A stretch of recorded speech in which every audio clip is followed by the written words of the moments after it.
time. Ang ating topic, yung siyempre part 5, part 4, di ba? Yung strength in Him na preach ni Pastor Ayan. Natotoo naman yun, di ba? Ang ating kalakasan ay laging nasa Panginoon lamang. Amen? Amen. Sige, magsimula na po tayo. So ngayon po, part 5. Ang title natin ay Sound Mind. Yan. Sound mind. Ano nga ba ang sound mind? Mind na may tunog. Ganun ba yun sa Tagalog? So in Tagalog po, ibig sabihin po yan ay maayos na pag-iisip. Clear. Sabi, clear. Tapos ano pa? Calm. Kalmado. Disciplined. And meron daw pong stable way of thinking. Na ibig sabihin, hindi siya easily shaken by fear, anger, or confusion. So, hindi laging nalilito, hindi rin natatakot. Amen? So, ang sound mind daw po ay may 3 characteristics. Pasensya na, sinama-sama ko na po dyan. So, unang-una, sabi dyan, self-controlled mind. Wow! Ang ating po palang pag-iisip ay ganito. Narinig ko po sa isang preacher din. Ang ganda ng illustration niya. So, anong nandito sa loob ng skull natin? Anong tawag sa organ na yon? Brain, di ba? Utak.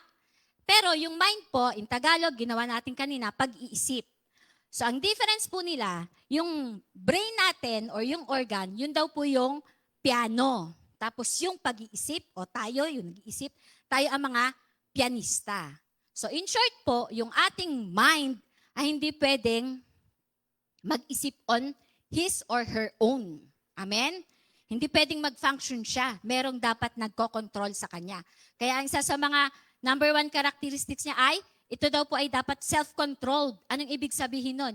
You can think clearly and you can make wise decisions even under pressure. Hindi ka masyadong natataranta. Diba? Hindi ka masyadong natatakot. Amen? Next, balance emotions. Wow. Ito yung medyo, nung binabasa ko to, medyo mahirap ata to. You stay calm, patient, and loving instead of reacting harshly, rashly. Pareho na rin siguro po yan. Diba? Yung sa fruit of the Holy Spirit, isa dun yung, dapat we are not easily angered. Amen? So yan siya. Tapos, pangatlo, disciplined thinking. Ibig sabihin, you only focus on truth and righteousness rather than lies and or negativity. So wag daw pong pansinin lahat ng kasinungalingan, lahat ng negative, lahat ng toxic, lahat ng pangit. Amen? Sige, next brother. Sabi dyan sa slide na yan, you are your thoughts. Narinig niya po ba yung katagang yan? Sa yung praise na yan is unang sinabi po ni Mr. James Allen. Allen pala. Isa siyang Christian philosopher and author. So na-realize ko nung sinabi niya to, kaya ko po nilagay yung Proverbs 23:7 dyan, na sabi, for as he thinketh in his heart, so is he. So malamang dyan niya nakuha yan, di ba? Kung ano daw po yung lagi-lagi, constantly iniisip natin, yun yung nag-shape kung sino tayo at kung ano tayo. Tama po ba? Kung lagi niyong, sino dito yung siguro maliit pa, magiging doktor ako. Ngayon, doktor ka na. Meron bang ganon? O kaya engineer ako, naging engineer ka. Meron po bang ganon sa inyo? Amen? O kaya, yayaman ako. Ngayon, mayaman ka na. Amen? Sabi niya yan. Tapos, so pwede pala, kung pwede yun, next brother, ang transformation pala ng isang tao ay nag-i-start in your thinking. Nandito daw po, di ba? So kung gusto daw po pala nating baguhin ang buhay natin, baguhin mo the way you think. Hindi pwedeng mahirap ka lang talaga. 'Di ba? Hindi ko kaya. Talagang hindi mo kakayanin. Kasi yun yung lagi mong iniisip. Amen? Pero po, merong good news. Ano po ang good news dyan? Na lahat tayo ay merong isip. Lahat tayo ay merong pag-iisip. Kahit na minsan, 'di ba? Nasabihan na po ba kayo ng, are you out of your mind? At least may mind ka, di ba? O kaya naman, yung mga tipo bang meron kang mind, use your mind, di ba? Gamitin mo naman yung utak mo. Nasabihan na po ba kayo ng ganon? At least meron pa kayo, meron pa tayong mind, di ba? So kung meron tayong mind, meron tayong kaisipan, We can change our life, but of course, with the help and by the grace of God. Amen? Amen. So next, brother. Sabi dyan, ganun ba katali yun, sister? Baguhin ko lang mag-isip, sabihin ko lang, ngayon mahirat ako, mayaman ako, bukas mayaman na ako. Tingnan natin, di ba? Pwede, wala may imposible sa Panginoon. Di ba? Pero ganun nga ba yung kadali yun? So sabi dyan, yung isang illustration, next brother. Yan, basahin natin. Sabi sa 1 Kings 19:4, King James Version, "It is enough now, O Lord, take away my life, for I am not better than my fathers or than my ancestors." So, sino nagsasalita dito? Si Elijah. Sabi niya, Lord, tama na. Enough is enough. Ayoko na. Kunin mo na ang buhay ko. Gusto ko nang mamatay. Hindi ako mas magaling sa mga ancestors ko. Ano po bang context bakit niya ito nasabi? So, kung babasahin niyo po at babalikan niyo po yung 1 King chapter 18, ang context po nito, nagkaroon ng, paano ba to? Challenge. Actually, si Elijah ang naghamon dun sa mga propeta na sumasamba sa Diyos-Diyosa na si Baal, di ba? So, si Baal, asawa niya si Jezebel. So, nagkahamunan kasi that time pinapapatay naman yung mga propetang mabubuti na kaalyado ni Elijah. So, marami na ring namatay, marami na ring naman silang naitago ni Obadiah. Kung paano man yon. So, naghamon si Elijah, o sige, ganito. Punta tayo saan nga ba sila nagpunta? Basta sa isang lugar. Kumuha kayo ng 2 bull. Yung 2 bull na yon, ilagay nyo sa kahoy, sa ihawan, ganyan. Kumuha kayo ng mga tuyong kahoy, tapos dyan sa inyo, dito sa akin. Tapos, una kayong tumawag ng Diyos nyo, tawagin nyo si Diyos na Baal nyo. Tingnan natin kung papaapuyin niya, kung maiihaw niya sa pamamagitan ng kanyang apoy, itong bull na meron tayo sa harap. So, etong mga propeta ni Baal, sige ang tawag. Siguro, sabi niya, Baal, tingin apoy, paupuin mo, mag-ihaw tayo. Diba? Ganun ang sinasabi siguro. Pero hanggang dumating na ang midday, wala pa rin nangyayari. Walang apoy na lumabas, walang apoy na bumagsak. In short, hindi na ihaw yung bull. Eto na si Elijah. Pasok Elijah. Nanalangin siya. Ay, hindi pa siya agad nanalangin. Alam niyo na si Elijah, medyo nag-flex din. O sige, ganito na lang. Tuyo yan, di ba? Basain nyo. Galong-galong tubig. O ikaw, kuha ka. Basain mo nang basain. Hanggang nabasa yung bull, nabasa yung mga kahoy, as in tumutulo yung tubig. Saka nanalangin si Elijah. Sabi niya, Panginoon, narito ako, ang iyong propeta, patunayan mo sa kanila na ikaw ang tunay na Diyos. Anong ginawa ni Lord? Bumagsak ang apoy at naihaw ang bull. Amen? Amen. So dahil doon, kasi may kasunduan sila, dahil doon, napatay, natalo ni Elijah yung 400 plus prophets ni Baal. Amen? So in short, victorious si Elijah sa nangyari. Amen? Pero after that, pag uwi siguro ni King Ahab sa kanilang palasyo, andun si Jezebel, kinuwento niya, nagkwentuhan silang mag-asawa. O ano, kamusta? Ano nangyari sa Ihawan Challenge? Naku po, natalo tayo, patay lahat ng ating propeta. Nagsalita ngayon si Jezebel, aba, hindi po pwede ito. Kung anong ginawa ni Elijah sa mga propeta natin, gagawin ko rin sa kanya. In short, sabi ni Jezebel na, papatayin ko rin siya. Narinig may messenger, nakarating kay Elijah. Anong ginawa ni Elijah? Si Elijah, natakot. Chismis pa lang yun ha, pwede ring totoo na. Narinig niya lang sa kung kaninong tao. Natakot siya. Anong ginawa niya? Punta siya sa wilderness, nagtago siya, tapos sinabi niya to, na Lord, tama na, ayoko na. Kunin mo na ako, gusto ko nang mamatay. Amen? Kung ating pag-aaralan ang buhay ni Elijah, si Elijah ay hindi masamang tao. Righteous siya sa paningin ng Panginoon. Propeta nga as in directly nakakarinig sa Panginoon. Amen? Kumbaga, ganyan sina ni Lord. And yet, sa estado ng spiritual na buhay na meron siya, natatakot pa rin siya. Nag-worry pa rin siya. Sumusuko pa rin siya. Amen?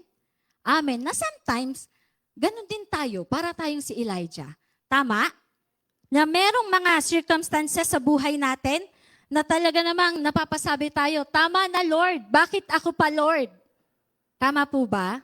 Na minsan meron tayo sa buhay natin na either na-overwhelm tayo dahil sa hopelessness, yung tipong wala ng pag-asa. Eto na yun, Lord, todo na. O kaya naman, pwede rin na-overwhelm tayo to the point na naboboard na tayo sa buhay natin. Grabe, Lord, grabe pagpapala mo. Ano bang next? Hindi ko na alam ano pang susunod mong ibibigay sa akin o gagawin sa buhay ko. Amen, kung tayo yun, di ba? Sobra tayong na-overwhelm, either negative or positive. Amen? Tapos minsan, yung pag-iisip natin, si Elijah, nag-advanced thinking. Medyo hindi maganda yung advanced thinking niya na kitang gilas na ang Diyos na buhay sa kanya. Nanalo niya siya sa Ihawan Challenge. And yet, nakarinig lang siya ng balita na papatayin siya. Kung ano-ano na tumakbo sa isip niya. Di ba? Mamamatay ako, ayoko na. Kunin mo na ako, Lord. Amen? Minsan ganun din tayo. Di ba? Halimbawa, yung anak niyo, kaka-graduate lang. Ay, yes, graduate ng anak ko, victorious in the name of Jesus. Paano kaya next sem? Paano kaya siya mag-college? Paano kaya ang tuition fee? Paano kaya ang pambaon? O kaya naman, nanalangin, natanggap sa trabaho. Yes, tanggap sa trabaho, first day. Naku, galit ata ang boss ko. Naku, tanggap kaya ako ng boss ko. Naku, regular kaya ako. First day of school pa lang. Nagbukas ng negosyo, first day na naman. Diba? Nag-worry agad. Ano ba yan? Lord, lilima ang bumili ngayong araw. Mukhang malulugi ako. Yun na nilagay sa isip. Amen? So, ganun tayo para tayong si Elijah. Ano pa? Ang reality po ng buhay, merong war between our ears. Diba? Narinig yun na po yung katagang the battle's on the mind. Amen? So, katatapos ng victory, naghahanap tayo ng next chapter. Pero yung next chapter natin, parang minsan negative, minsan positive. Minsan negative na tipong nagmumukmok na lang tayo. Diba? Lord, ayoko na, tama na. So, yung ganong pagkakataon ba, sound mind po ba ito? Self-controlled mind, balance ang emosyon, at discipline po ba yung thinking natin every time na ganon ang nangyayari dito? Sa pag-iisip natin. Kasi ngayong araw po, pag pinapag-aralan natin is sound mind. Pero ngayong araw, i-encourage din natin ang isa't isa sa pamamagitan ng salita ng Diyos. Kasi sabi niya, next brother, sabi niya, worry not. Diba? Huwag daw po tayo mag-alala. Bakit? Bakit Lord? Bakit hindi kami dapat mag-alala? Next brother. Kasi sabi niya, sa John 14:27, yan, I am leaving you with a gift. Wow. November pa lang, Lord, may regalo na. Peace of mind and heart. And the peace I give is a gift that the world cannot give. So don't be afraid. Huwag kang matakot. Don't be troubled. Don't be troubled or afraid. Huwag kang mag-alala at huwag kang matakot. Amen? So tayo po, pag binibigyan tayo ng regalo, anong ginagawa niyo usually sa regalo? It's either number one, majority talaga tinatanggap. Pero may iba hindi tinatanggap. Bakit? Masama ang loob dun sa nabigay. Pride, di ba? Hindi na, huwag na. Bakit ako kukunin yan? Naku, sabihin niya pa. Mukhang regalo ako, di ba? Pwede rin tinanggap mo na, hindi mo naman binuksan. Nakatago lang. Pwede namang tinanggap mo na, binuksan mo, pero either pinamigay mo or tinapon mo. Amen? Di ba? So ganun din po tayo. Sabi ng Panginoon, meron daw siyang regalo sa atin. Binigyan niya na tayo ng peace of mind and peace of heart. Natanggap niyo na po ba yun? Amen. Ako rin natanggap ko na rin yun. Naniniwala ako nung binasa ko to at pinag-aaralan ko to. Lord, alam ko tinanggap ko na yan. Amen. Pero bakit kaya sa buhay natin, no? Madalas, Lord, natanggap ko na yun, pero ganun pa din eh. Ang hirap tanggalin nung nandito. Yung nag-iisip ka ng hindi pa nangyayari, iniisip mo na. At ang pangit pa doon, pangit yung naiisip mo. Amen? Di ba? Na Lord, nagsiserve naman ako eh. Lord, bakit sabi mo mahal mo ako? Bakit parang walang blessings? Lord, sabi mo mahal mo ako? Bakit parang ang daming may sakit sa pamilya namin? Maraming ganong tanong. Amen? Ano pa? Lord, sabi mo, meron kang sinabi, Jeremiah 29, maganda ang plano mo. Bakit pangit naman na nakikita ko ngayon? May mga ganong tayong tanong, di ba? Pero kapatid, minsan pag napapatanong tayo ng ganon, alam niyo po ba, indikasyon yon na ang diablo is at work sa buhay niyo. Amen? Amen. And you are under attack. Kasi si Satanas, ang ina-attack niya is the mind, di ba? Tapos, paano natin malalaman kung nanalo si Satanas sa buhay natin? Nandito lang una siya. Bumaba sa puso, tapos yun na ang dinideklara nyo. Hindi ko kaya, hindi ko kaya. Hindi ako mahal ng Diyos, hindi ako mahal ng Diyos. Nakalimutan ako ng Diyos. Siya ang nanalo, si Satanas. Pero kung mabuti yung lumalabas, alam natin ang Diyos ang nanalo sa buhay natin. Amen. Pero, praise the Lord kasi sa verse din na yan, merong assurance, di ba? Nasabi niya, we can all be free from that mental torment. Kung ano man yung gumugulo at nananahan dito sa isip natin na lahat na hindi maganda, sabi niya, kaya mong makalaya dyan. Bakit? Anak, ayan binigyan na kita ng peace of mind, peace in your heart, kailangan mo lang gamitin. Kailangan mo lang buksan. Amen? Amen. Kaya sabi niya, huwag ka nang mabahala, huwag ka nang matakot. Gamitin mo lang yung regalo ko sa'yo, kapayapaan. Amen? Sound mind, maayos na pag-iisip. Next, brother. Sabi niya pa dyan, 2 Timothy 1:7. Sabi niya, for God has not given us a spirit of fear. Hindi daw tayo niya tinatakot o binigyan ng katakot-takot o karapatang matakot, but of power of love, and of love and a sound mind. Again, maayos na pag-iisip. Lahat tayo ay merong maayos na pag-iisip.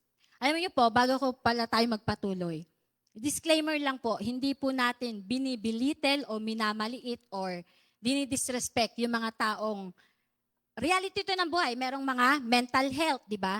Kasi sabi nila, yung mga taong merong mental health like depression o yung, basta, alam nyo na yung ibig kong sabihin, yung clinically whatever, yung kanilang pag-iisip, di ba? Hindi po natin sila dinidisrespect. Ang context po ng ating pag-aaral ngayon ay para ma-encourage rin natin sila. At ma-encourage rin natin ang bawat isa na yung ating mga hindi lahat magandang naiisip dito, ay hindi para dito, hindi para sa ating katawan. At hindi yon ang will ng Panginoon sa ating lahat. Amen po ba? Amen. Kaya sabi niya, di ba, meron tayong sound mind. Inulit niya pa sa Timothy, di ba? Na, anak, may kapayapaan ka na sa puso, gamitin mo lang. I-exercise mo lang. May kapayapaan ka na rin dito, i-exercise mo lang. Amen? Next, brother, sabi pa dyan, inulit ko lang, di ba, kanina, worry not. Ngayon, don't worry. Bakit hindi tayo dapat mag-worry? Paulit-ulit. Kasi, bakit paulit-ulit ako? Kasi, di ba, totoo naman, ang laging nandito sa mind natin, hindi naman lagi, pero medyo, kadalasan, di ba, worry, worry, worry, alala, alala, alala, anxiety, anxiety, anxiety. Amen? Pero sabi niya ulit, don't worry. Bakit daw? Next, brother. Sabi sa, Philippians 4:6 na, pinag-aralan din natin last time with Sister Mako, di ba? Na ang sabi niya, ano nakuha niyo dyan? Ang nabasa ko dyan, sabi niya, dapat mag-rejoice, mag-release, at renew. Yan ang meaning nung kanyang Philippians 4:6. This time, pag-aralan naman natin yung ibang anggulo. Sige, basahin natin. Don't worry about anything. Instead, pray about everything. Tell God what you need and thank Him for all He has done. Next, brother. Sabi niya, and the peace of God, which surpasses all understanding, will guard your hearts and minds through Christ Jesus. Amen? Excuse po. Sabi niya dyan, ito pong book ng Philippians, according sa mga Bible scholar, nun daw pong sinusulat ito ni Apostle Paul, ang tema daw po ng libro na to is upbeat. Meaning, kapag binasa mo to, nagkakaroon daw yung mga tao ng pag-asa sa buhay. Nagkakaroon sila ng hope. Pero, kung pag-aaralan po natin, paano ba ito sinulat? Saan ba ito sinulat? Alam niyo po ba na sinulat ang Philippians na to, si Apostle Paul ay nasa kulungan, nasa prison. So yung chapter 1, pag binasa nyo, anong ibig sabihin, pag binasa natin yung chapter 1, hindi na natin babasahin. Masyado nang madami. Teka lang, nawala ako. Okay, for I know. Wait lang po ha. Nawala ito. O sige, sabi niya sa Philippians 1, ang unang-unang chapter doon, ano nga ba nangyari sa unang chapter doon? Teka lang, hanapin ko po.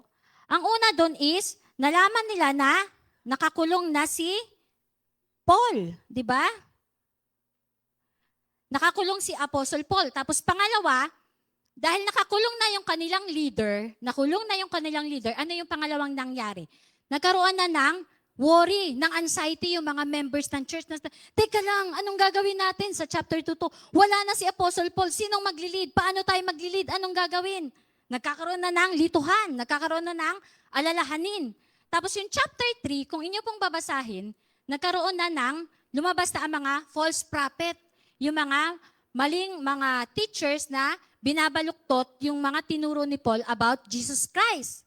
Pero pagdating sa chapter 4, makikita natin, yan yung sinabi niya na, don't worry about anything, instead pray about everything. Diba? Thank God for what He has done, and He will give you peace that surpasses all understanding. Amen? Bakit niya kaya nasabi yun? Kakaiba din si Apostle Paul, di ba? Imagine niyo, nasa kulungan na siya, and yet, sabi niya, o sige, hindi ako natutuwa na nag-aaway-away kayo. O sige, hindi rin ako natutuwa, maraming false prophet na dyan. Pero, kaysa isipin ko pa yung mga bagay na yan, mananalangin na lang ako. Amen? Doon nagkaroon ng kapayapaan si Paul nung sila ay nanalangin. Di ba? Anong ginawa ni Paul? Kinontrol niya yung mind niya na instead mag-dwell siya sa negative, na paano na yan? Wala na, sira na ang aming samahan. Wala na, nasira na ang aking mga turo sa lahat ng mga tao sa Pilipo. And yet, sabi niya, na hindi siya doon nag-dwell. Ang inisip niya yung positive side, yung magandang gagawin ng Panginoon. At ginawa niya to sa pamagitan ng pananalangin. Kaya yung dulo, di ba? Yung 4:8, ano ba yung 4:8 niyan? Rejoice. I say it again, rejoice. Yung ba yun? Amen, di ba? Kaya sabi niya, hindi kayo dapat mag-worry, hindi kayo dapat mabahala. Ang kailangan nyo lang ay manalangin. Na parang tayo, di ba? Nasa labas na tayo, pero ang dami pa nating alalahanin. Amen? Lord, paano ba ito? 5 milyon na lang ang pera ko. Praise the Lord. Napapayapa ba kayo nun? Lord, nabawasan ng 5 milyon. Di ba? Maganda na magdeklara na tayo ng ganun. Payapa ba? Tayo na sa labas, payapa na halimbawa, merong may sakit. Hindi ko po sinasabi na mag-rejoice kayo ng may sakit. May wisdom po sa lahat ng bagay. Kasi may mga bagay po, halimbawa, may isang taong may sakit. Hindi ko po sinabing na mag-rejoice kayo. Ang ibig ko lang pong sabihin, papayapain nyo ang inyong puso, ang inyong isip to the point. In a sense na ipanalangin natin yung may sakit. Amen? At magtiwala tayo sa Panginoon nang gagaling yung may sakit. Amen? Kasi yun ang mga bagay lang na kaya nating i-control. Kung ano ang dapat nating isipin at dapat nating gawin. Amen? Amen. Ano pa? Sabi pa dyan, next brother.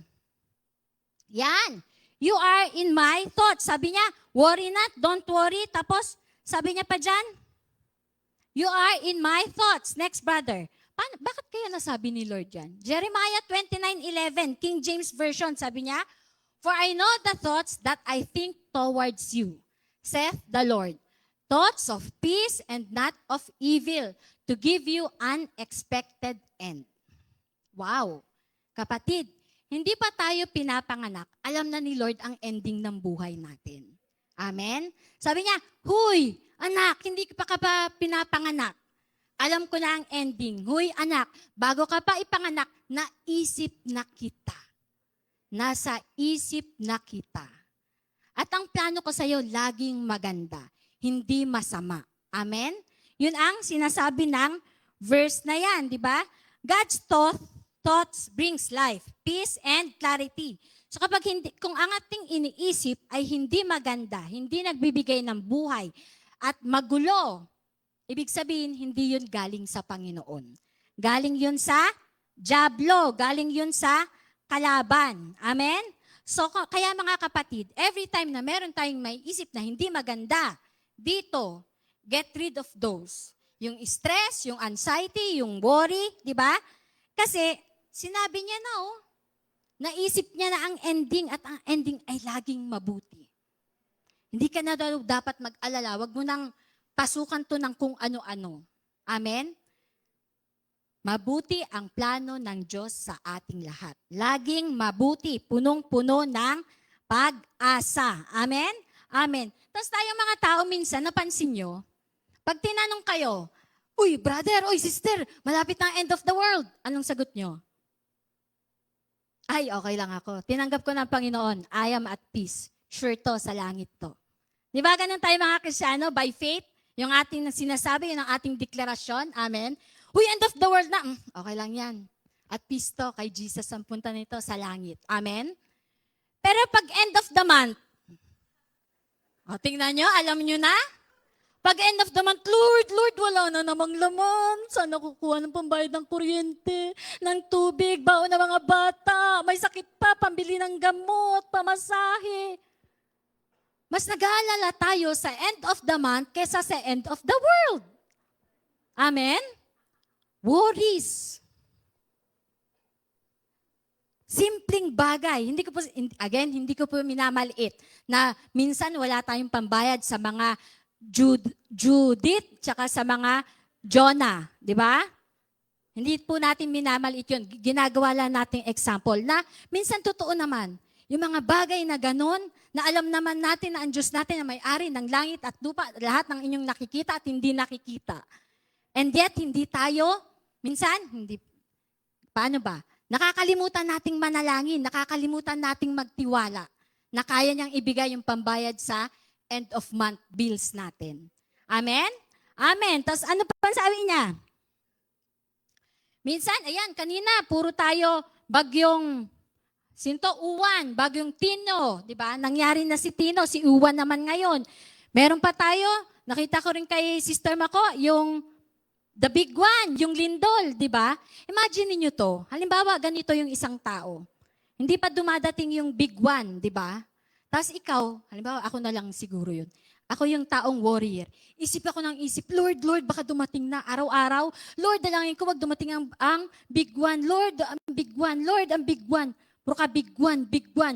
For the past 10 years, yung big one na lang yung inisip mo. Yung pagdating ng big one. Amen? Tapos, imagine niyo to. Gano'n tumatagal pag lumindol? Minuto, segundo, di ba? Yung pag-aalala nyo na pagdating ng big one, 10 years. Nung lumindol, 1 minute. O tapos 1 minute. Halimbawa, naguho bahay nyo. Tapos anong gagawin mo? Iyak! Pag may dumating na ayuda, ting! Tama? Nag-provide na naman si Lord, di ba? O again, guho pa rin ang bahay nyo, masakit. Siyempre, dugot pawis, ang daming nandun, ang daming nasira. Malaking pera talaga ang mawawala, di ba? Pero, pag kayo nanalangin, abay, may dumarating naman. Kapitbahay nyo, kamag-anak nyo, ang gobyerno tumutulong naman. Tsaka ang tendency natin mga tao, every time we are down, wala naman tayong ibang pupuntahan kung hindi pa akyat. Di ba? Ang mga Pilipino, sabi natin, resilience, laban ng laban. Di ba? Baha nga, siniswimmingan natin. May nakita akong reels. May 2 lalaki, naka-brief pa yon. Ay, sorry, baka masama yon. Sabi nila, ewan ko kung totoo yan kasi ngayon, hindi mo na alam ang totoo at hindi sa reels, di ba?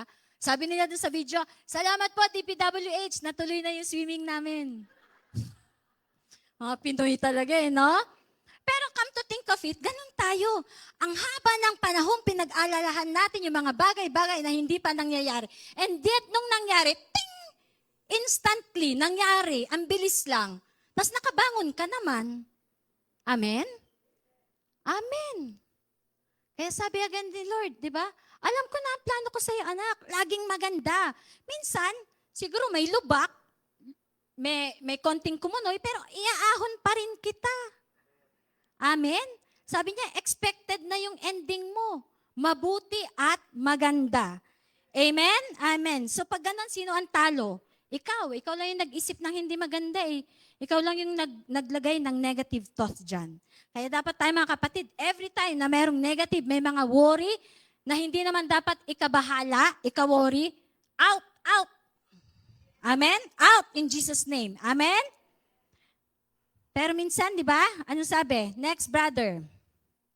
Pero minsan, sister, Alam ko naman talaga yung plano na yun eh. O sige, sabi ni Lord, o sige, alam mo na. O sige, nangyari. O eto, isa pa. You have a divine weapon. Ano yung divine weapon na yan? Next, brother. Sabi niya dyan sa 2 Corinthians 10:3-4. For though we live in the world, we do not wage war as the world does. The weapons we fight with are not the weapons of the world. On the contrary, they have divine powers to demolish strongholds. So ang sinasabi lang po ng verse na yan, kahit na, halimbawa, meron ng nanirahan dito. Ano po ba yung sinasabing stronghold na yan? Ang stronghold po, yun po yung mga kasinungalingan na nilagay ni Satanas sa isip natin na dahil sa tagal niya nang nilagay dyan, pinaniwalaan na natin na akala natin totoo na. Na minsan, kaya minsan sinisip natin, hindi, mahirap lang talaga ako. Ever since bata ka, yun ang naririnig mo, mahirap ka lang, kaya hanggang ngayon, mahirap ka lang. Lord, hindi ko kaya. Hindi mo talaga kakayanin. Stronghold, kasinungalingan na matagal nang nandito na pinaniwalaan na natin.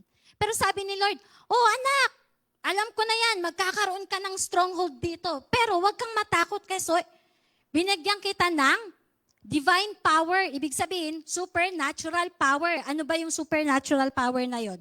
Ibig sabihin ng supernatural power, yun yung mga kakayahan na ang Diyos lamang ang may kayang gumawa. Na tayong mga tao, on our own, hindi natin kaya. Amen? Amen. Halimbawa, stress ka, nagwo-worry ka. Kasi minsan may mga tao, ay, stress ako, makapag-shopping nga. Oh, di ba? Ay, grabe na anxiety attack ako. Bili nga tayong chocolate. Di ba? Na-anxiety ako, pahinging cake. Di ba? Yun yung mga natural remedy how we cope up with stress, with worry, with anxiety. Di ba?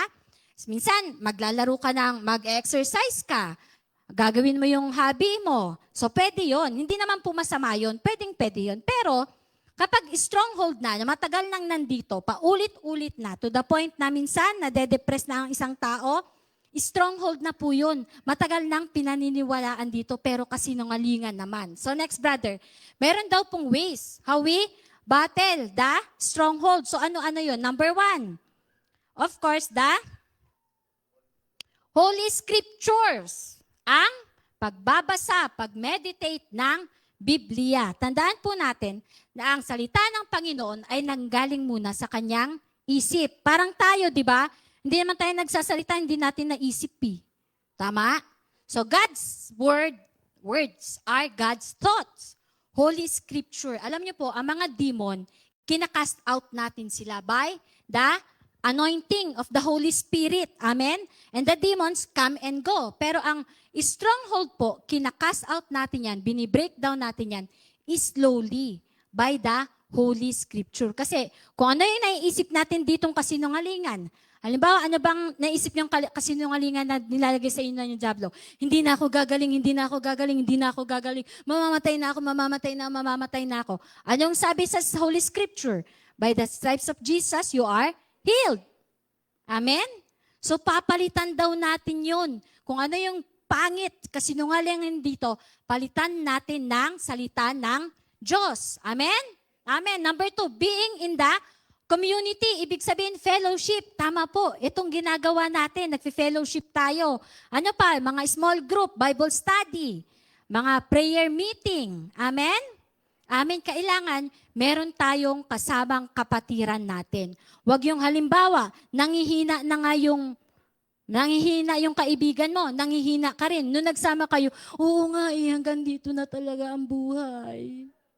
Walang nag-encourage sa isa't isa. Kaya very important po ang fellowship nating magkakapatid. Next. Sabi po dyan, next yan, develop habits of worship. We have to offer praise and thanksgiving to God. Pangit man o maganda ang inyong boses, di ba? O kaya, kahit wala kayong boses, magpatugtog lang kayo ng worship songs. Kasi by that, nai-encourage ka din nun. Tapos yung prayer no, kahit naubusan na, kahit puro thank you, sobrang masaya si Lord. Di ba? Kasi sabi niya, offer thanksgiving. Amen? Tapos, next, training your thoughts. Ibig sabihin, sabi dyan sa Philippians 4:8, fix your thoughts on what is true, Honorable, right, pure, lovely, and admirable. So anything po na hindi tugma dyan, hindi po dapat yan nasa ating isip. Hindi po yun ang sound mind. Hindi po yun ang maayos ang pag-iisip.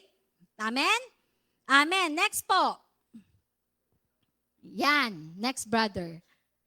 Anong sabi pa dyan sa next natin? Yan. Sound mind is possible. Bakit po naging posible? Kahit na minsan, sister, hindi talaga eh. Nakakaisip pa rin talaga ako na hindi maganda eh. Talaga, nag-worry pa rin ako eh. Nag-aalala pa rin ako eh. Anxiety pa rin talaga, sister eh. Di ba? Yung anxiety, alam niyo yung Philippians, balik ako sa Philippians. Alam ni yung Bible, talagang God-breathed eh, no? Talagang alam ni Lord na darating, ngayong panahong to, pansinin niyo, we are living in an anxiety world. Anxiety, yung laging maalahanin, hindi yung masaya. Hindi yung ansayate. Ansayate. Hindi ganon. Pero, mas magandang maging ganon tayo. Nag-gets nila. Mas magandang maging ganon tayo, ansayate. Di ba? Kaya sa anxiety. Di ba? Kaya, isinulat niya kung ano ang mga salita na makakatulong sa atin para tayo, yung anxiety ay mapalitan ng ansayate. Di ba? Amen. Amen. Sabi niya, sound mind is possible. Bakit naging posible? Well, unang-una, di ba? Kapag hindi mo na-control ang iyong mind, ang iyong isipin, talo at talo ka. Pag hindi mo nilapatan ng mga salita ng Diyos. Amen? Amen. Next, brother. Sabi dyan, yan. Kilala niyo po sila? Yan. Malamang kilala niyo yung nandito sa kaliwa. Si Nick Vujicic. Tapos, yung isa naman si Stephen Hawking. So, una, si Nick Vujicic, siya ay Christian evangelist. So, sinishare niya ang gospel sa millions of people around the globe, di ba? Ang kanyang value, ang sinasabi niya lagi, ang value is not found in physical appearance or limitation, pero sa Panginoong Diyos. Amen? Ang mga mensahe niya ay tungkol sa faith, hope, and perseverance despite of ganyan ang itsura niya. Tapos si Stephen Hawking naman po, more on sa science siya. Siya ang merong advanced understanding about black holes, about the universe or the cosmology. Siya ang isa sa mga nag-father tungkol sa universe. Kaya kung bakit meron tayong napapag-aralan tungkol sa universe. So ano pong common sa kanilang dalawa? Parehong hindi kumpleto ang kanilang katawan. Kumbaga, in short, sorry sa word, disabled sila. Tama? Pero, hindi na nilimit yung kanilang pagiging disabled o kaya kanilang physical appearance o physical limitation para magawa nila yung nagawa nila ngayon para sa mundo. Amen? Bakit? Kinontrol nila yung mind nila. Hindi sila nagpakalugmok na, wala akong paa, wala akong kamay, dito na lang ako sa kwarto. Kinontrol nila yung mind nila. Kahit wala akong kamay, wala akong paa, kahit wala na rin akong makita. Basta okay ito, maayos ito, nagawa nila ang dapat nilang gawin. Amen? Amen. So tayo kaya mga kapatid, kumpleto ba tayo physically? Amen. So kung kaya nila, kaya din natin. Sound mind. Amen? Amen. Next. Sabi dyan, sound mind is possible. Yan, Isaiah 26:3-4. You will keep in perfect peace all who trust in you, all those whose thoughts are fixed on you. Trust in the Lord always, for the Lord God is the eternal rock. Ano pong sinasabi ng verse na yan? Ang gusto po ng Panginoon sa buhay natin ay pagkatiwalaan natin siya. Ang gusto po ng Panginoon sa buhay natin is lagi tayong i-level up. Hindi po yung hanggang dyan na lang tayo. May sakit, mahirap, hindi kaya. Hindi daw po ganun yun. Gusto niya tayong i-level up. Pero, bago tayo i-level up ng Panginoon, nire-remind niya rin tayo ngayong araw na kailangan, ang una nating baguhin ay ating pag-iisip. Kasi sabi niya, anak, may regalo ka na sa akin, matagal na. Meron ka ng peace of mind, maayos ang iyong pag-iisip. Gamitin mo lang. Amen? Kailangan rin nating maintindihan na maganda ang plano niya. Kanina, sabi natin sa Jeremiah 29:11, di ba? Sabi niya, pag pinagkatiwalaan mo ako, you will have a perfect peace. Perpektong kapayapaan. Full trust, full faith. Amen? Amen. Next verse, brother. Yan, sabi niya sa Joshua 1:9. I think this is our last verse. Sabi niya, yan. 1, 2, 3, go. Have I not commanded you? Be strong and courageous. Do not be afraid. Do not be discouraged. For the Lord your God will be with you wherever you go. Amen. Mga kapatid, yung binasa po nating verse, hindi po yan verse lang. Hindi lang siya statement. Isa po yung divine commandment. Sabi niya dyan, be strong and courageous. Do not be discouraged. Kasi kasama mo lagi ang Panginoon. Ano ba meaning ng discourage? Ito naman tayo sa prefix, di ba? Tsaka sa root word. Root word, courage. Yung dis, ang ibig sabihin po ng dis na yan, nung aking ni-research, ibig sabihin opposite or not or tinanggal. So every time pala, na ikaw ay nadi-discourage, tinatanggalan ka ng courage ng kalaban. Amen. Pero ngayon, sinasabi ni Lord, hindi lang naman yun ang utos niya yung do not, do not. Inutos niya rin, yun po sa unahan pa, be strong and courageous. Ikaw ay maging matapang. Ikaw ay maging malakas. Amen? Kasi kasama mo siya. Amen? Amen. Tapos ano pang sabi dyan? Yan. So sa ating po pag-aaral, actually tapos na po tayo. Ano po yung natutunan natin? Kung isa-summarize ko po yung ating pinag-aralan ngayon, na ang sound mind ay talagang posible. Posible po na hindi tayo mag-alala. Posible po na hindi tayo mag-worry. Posible po na hindi tayo matakot. Bakit? Una, sabi niya, anak, niregaluhan na kita. Meron ka ng kapayapaan sa isip, meron ka ng kapayapaan sa puso. Amen? Pangalawa, anak, nakita ko na ending mo eh. Napakaganda ng plano ko para sa'yo. Napakaganda ng iyong future. So hindi ka dapat matakot, hindi ka dapat mag-worry, hindi ka dapat mangamba. Pero sige, given anak, nasa mundo ka. Darating at darating pa rin yan, challenges na yan. Pero sabi niya, binigyan kita ng divine superpower. Supernatural power. Ano yon? Ang Holy Scripture.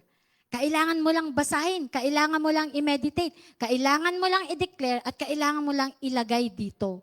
Hindi mo lang tatanggalin yung negative thoughts dyan sa isip mo, kung hindi papalitan mo ito ng lahat ng salita at pangako ng Diyos sa'yo.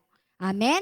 Amen. Tapos ano yung pang-apat? Sabi niya, yung Joshua at yung Isaiah, sabi niya, huwag kang matakot anak, kailangan mo lang magtiwala sa akin. Amen? Full trust at full na pananampalataya. Kapag meron tayo ng lahat ng iyon, ano daw pong meron tayo? Sound mind. Maayos at payapang kaisipan. Amen? Amen. So, yun lamang po, papuri sa Panginoon. Worship team. Sige po, as we...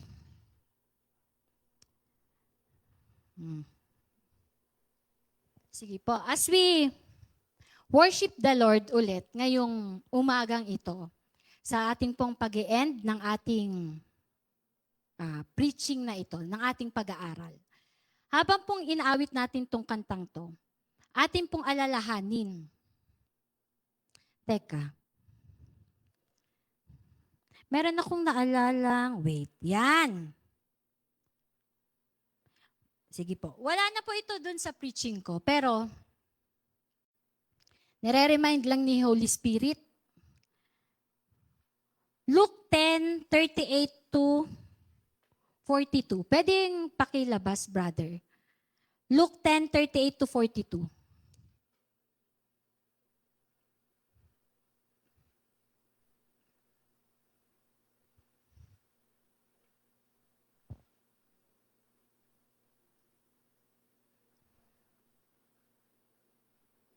Yan. Sabay-sabay po nating basahin. Yan. 1, 2, 3, go. Now it happened as they went that he entered a certain village, si Jesus to, and a certain woman named Martha welcomed him into her house. And she had a sister called Mary, who also sat at Jesus' feet and heard his word. But Martha was distracted with much serving, and she approached him and said, Lord, do you not care that my sister has left me to serve alone? Therefore, tell her to help me. Verse 41, and Jesus answered and said to her, Martha, Martha, you are worried and troubled about many things. But one thing is needed, and Mary has chosen that good part, which will not be taken away from her. Doon po sa binasa nating verse, sino kayo doon? Sino tayo doon? Kayo po ba si Martha o kayo po ba si Mary? Si Martha po, anong sabi doon? Sobrang busy, sobrang worried, sobrang stress. Ay, andito si Jesus, maglinis ako ng bahay. Ay, andito si Jesus, dapat masarap yung ulam. Ay, nandito si Jesus, dapat malinis ang plato. Ay, nandito si Jesus. Worried, distracted.